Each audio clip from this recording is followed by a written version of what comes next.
Tervist, head sõbrad! Mina ei soovi teile head Halloweeni, sest see on üks satanistlik püha, mis neid surnuid ja koledusi ja rõvedusi pühitseda. Elu on niigi kole, ärme teeme seda koledamaks. Head reedet, mis on jälle üle elatud nädal, raske nädal Eestis ja Euroopas, kus elu läheb järjest kitsamaks ja enesekesksemaks. Ja eilse video jätkuks ma tahan natukene analüüsida veel eestlase kadedat olemust. Näiteks ühes grupis ma juhtusin lugema vist EKRE pooldajate kommentaari, pilt oli ka juures, et jube hea, et meie EKRE tegi Tartus ära plaan B-le, kes ei saanud mitte kuhugi, et jõle hea ikka. No ja.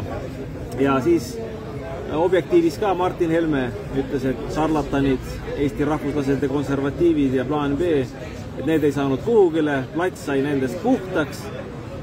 Aga ma ei tea, minu arust oleks plats pidanud puhtaks saama selleks, et Eesti päästa Reformierakonnast ja tegelikult Eesti 200-st ja sotsidest, kes väga jõuliselt peale tuli Tallinnas, Tartus, Pärnus, läbi valimisliitude.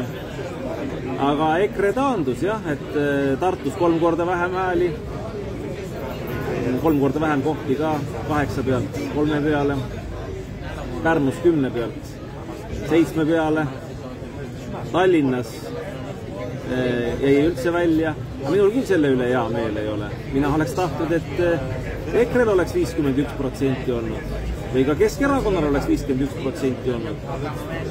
Ma olen endine keskerakondlane, minuga ei toimitud seal kõige ilusamalt, aga ma ei pea viha nende peale.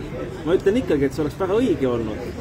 Ennemini Keskerakond 51%, kui Reformierakond ja Isamaa või Reformierakond ja sotsid või Reformierakond ja Eesti 200. 10 korda, 100 korda, 1000 korda enne niimoodi. 1000 korda enne EKRE 51%. Aga mis meil eestlased viga on? Minu arust EKRE on kaugel ju sellest ja ka Keskerakond, et saada 51%. Näed, Keskerakond isegi Tallinnas ei saanud 51% kohtadest, nii nagu Edgar Savisaare ajal oli. Isegi mitte koos EKRE-ga, nagu öeldud, EKRE jäi täiesti välja. Minu arust juubeldada oleks põhjust olnud siis, et mitte plaan B välja jäi või rahvuslased ja konservatiivid, vaid juubeldada oleks põhjust siis olnud, kui 51% oleks tulnud EKRE, rahvuslased ja konservatiivid, vaba erakond, võib-olla mingi tore valimisliit kuskil vallas, kui ei ole sotsid ja reformierakondlased koondunud.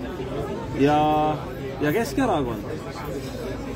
Ükski partei ei ole täna lähedal, välja arvatud sotsid ja Reformierakond, Eesti 200 ja Isamaa 50% selle masendaval enamusele, millega tegelikult viimased 3 aastat Eestit Reformierakond hävitanud on.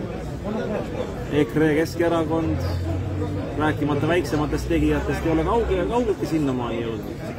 Aga juubeldada on ju põhjus siis, kui me jõuaksime sinnamaani. Kui me seljad kokku paneksime, mitte jalga üksteisele taha, mitte ei rõõmustaks, et näe, see ei saanud kuhugile. Rõõmustada oleks põhjus, kui Eesti hävitajad ei saa kuhugile.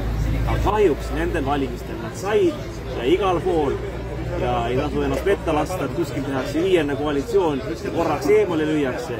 Eesti hävitajad on Eestis igal pool võimul ja kindlustasid ja parendasid oma positsioone nende valimistega. Rahvuslikud jõud, konservatiivsed jõud, Eesti ülesehitamisele suunatud jõud jäid vähemusse ja Eesti hävitajad said enamuse. Vaat rahvas, meil tuleb seda hakata muutma. See oleks õige plaan B.